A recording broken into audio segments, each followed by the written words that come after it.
Hi, good morning, Facebook. So today is day 20 of the Mental Health Awareness Challenge that I took on a while back.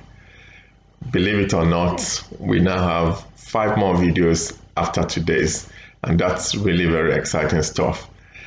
I started on letter P yesterday, and for yesterday, I did the P as in relating to personality. Today, I'm doing another P, and that's relating to post-traumatic stress disorder. Post-traumatic stress disorder, PTSD in short. And for the rest of the video, I would refer to it as PTSD. And it's a fairly common condition in terms of the fact that now and again people experience trauma in their lives. And so the question to ask is, what's really post-traumatic stress disorder? Post-traumatic stress disorder is a condition in which somebody has experienced some sort of stressful life event. It's usually a life-threatening or catastrophic event that they've experienced themselves, or it could also be witnessing other people experience it. So it could be things like, it could be man-made or it could be natural. It could be a fire disaster. It could be a road traffic accident. It could be a flood, for instance. It could be being a victim of assault or being mugged.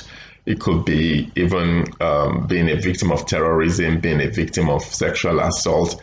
All sorts of things that sort of put the personal safety at risk, or you witness the personal safety of others being put at risk, or you witness very horrendous or grueling situations.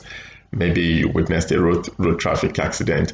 And of course, currently, the one that is currently in the news and the one that is actually of a global effect is COVID-19. There are people who have been in the thick and thin of witnessing the sufferings of people who have gone through the COVID-19 experience. People, NHS frontline workers, for instance, my colleagues who work on the wards, who have seen day in, day out, people dying, people suffering. That sort of thing can actually have a very debilitating effect on mental health.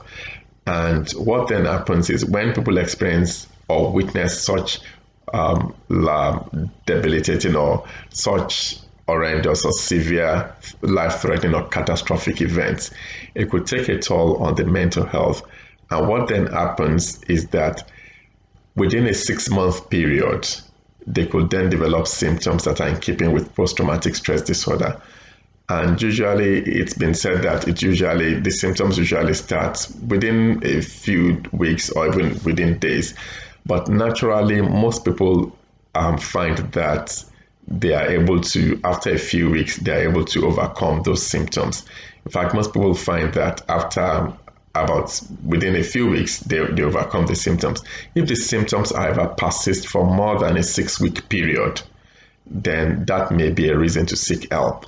The 6-week period is usually an alarm bell that things might not be going right.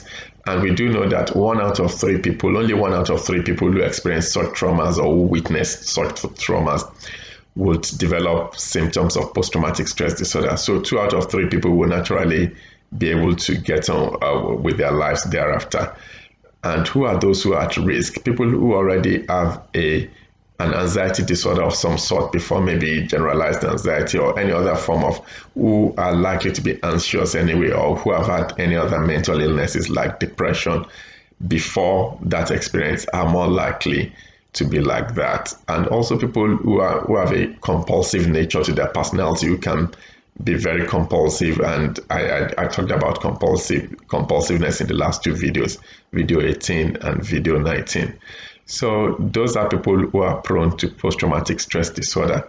And so what exactly is post-traumatic stress disorder? What does happen is that there are certain features that are common. One of them is what is called reliving the experience, either in broad daylight whilst they are awake or during their sleep. People find that it's like they are reliving the trauma again. Reliving in the sense that the way they describe it is like somebody is starring in a movie. You are the star in a movie, but you are also the one who is sitting in the front seat in a cinema, and you are watching the movie. So it's like you are the star in a horror movie, and the person who is the star in the horror movie is actually sitting at the premiere of the event of the movie, and they are watching themselves, and they can feel all the feelings again. They can feel the feeling of tension in their muscles. They can feel the sweatiness of their palms. They can feel the goosebumps. They can feel their heart racing. They can feel themselves almost wanting to scream or run or cry. All of those feelings, and this, sometimes even the smell, even the sights, even the things they hear, all of them come back. And it's like, sometimes they also describe them as being in slow motion. So it can be very, very, they say it's very threatening, it's very scary, it's very frightening. So that's one thing. And sometimes they also have vivid dreams. So the reliving of the experience is not in broad daylight, but it's in their sleep. That's so reliving experience is one of them. The other thing that commonly happens is what's called emotional numbness or detachment. Because those feelings are so painful emotionally, what the mind tends to do is to detach itself. So you might find that those people, because in the process of trying to detach themselves from their pain, trying to sort of cushion themselves or trying to protect themselves emotionally, what you find is that they then become detached also from their relationships. It's like they feel emotionally aloof, and that's not really their intention. It's just because the pain is so much that they are trying to take themselves away from it. So they feel numb or detached. Detachment is what people describe. And people who are very close to them, work colleagues, family members, friends, or even people in their social community, in their churches or wherever they have ties, can actually see that they are not as emotionally present as they used to be. So there's emotional numbness. And in addition to that, there's also what is called being on guard. It's like they're almost always on guard. They're almost always on the alert. It's like all the time they're on the fight or flight alert. And that's the mind's way of trying to make sure that if this happens again, they are not going to be caught off guard. So they almost literally sometimes go down the street looking over their shoulders, like they're expecting something to happen again. And they also have what we call a heightened startle reflex. That means that when something drops or there's a sudden noise or somebody just walks up on them unawares, they startle, they react more than they usually should. And that's because it's almost like the memory of that event is still stored in the back of their minds, and it very quickly comes to the fore as soon as anything happens. The other thing that might also cause them to relive the experience is that if there's any reminders, and that brings me to the next feature, if there's any reminder in terms of either visual reminders or auditory, that's sound reminders, or smell reminders, and it's interesting, it could be even the smell of a perfume, it could be the sound of something that they hear, it could be even be a color, it could be the place, it could be an event, or it could even be somebody that looks like somebody was involved in the event, maybe somebody that looks like somebody who mocked them, or somebody that looks like somebody who assaulted them. So sometimes they don't even recognize what the trigger was. And of course, the other thing is avoidance.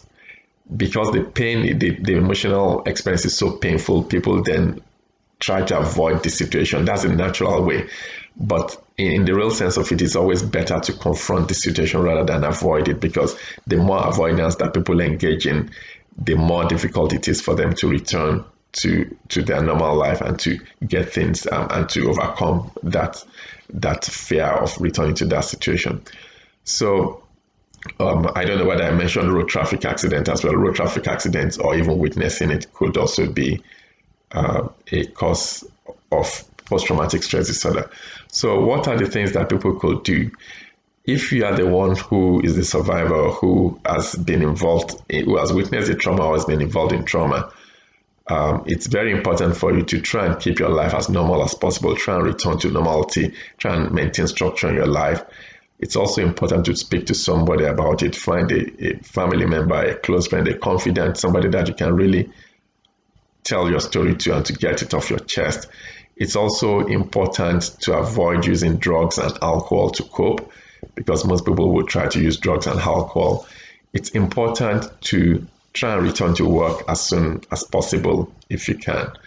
The other thing is that it's important to try and structure this so that you don't have plenty of time on your hands that you are ruminating and trying to relive the experience and just worrying over it or trying to replay it on your mind. Try and occupy yourself. Things like exercise, good diet, sleeping well, proper hydration, all of those help. Drinking plenty of water, all of those help at such very difficult and challenging times.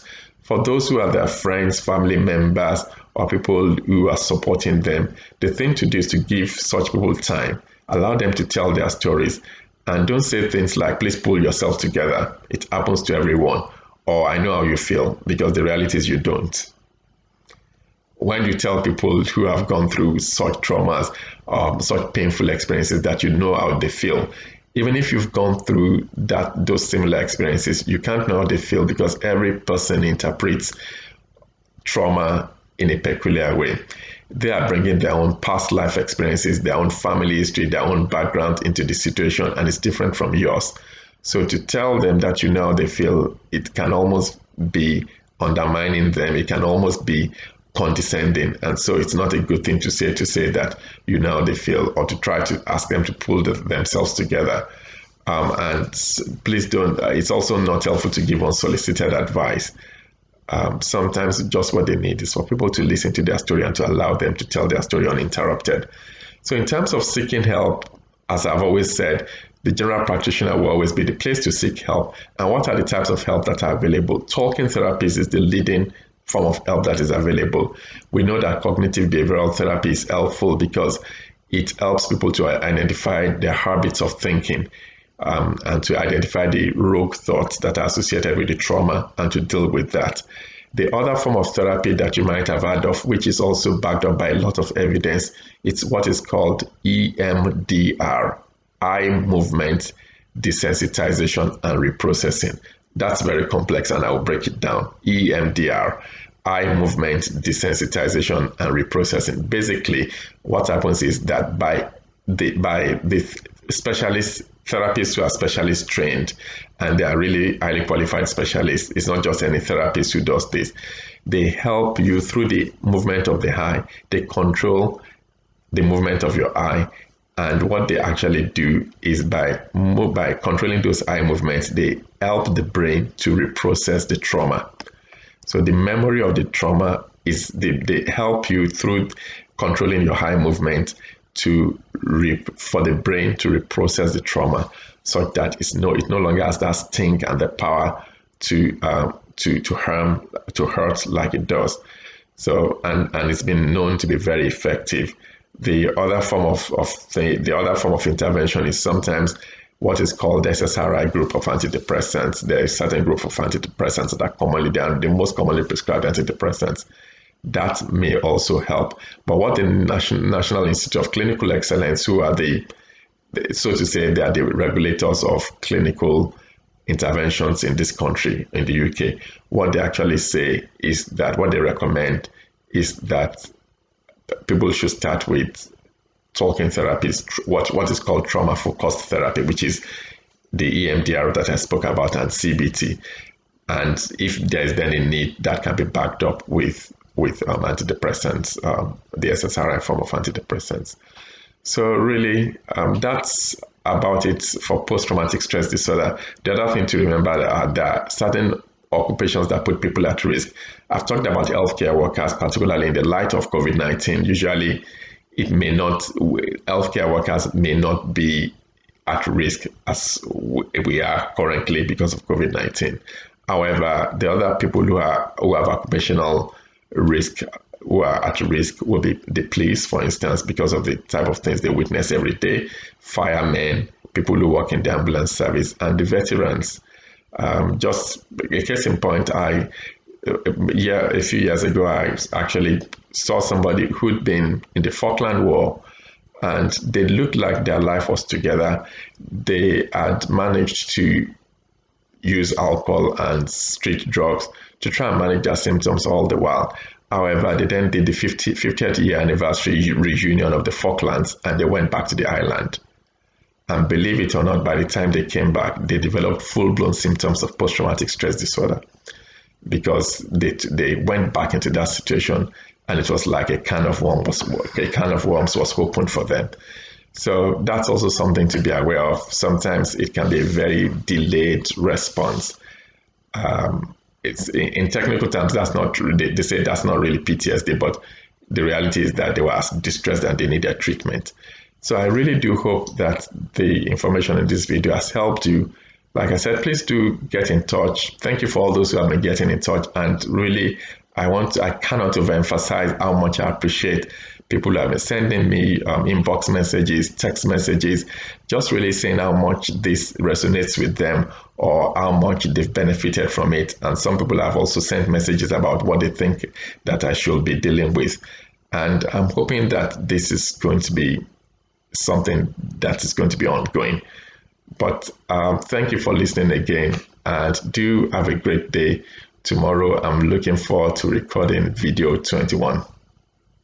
Bye for now.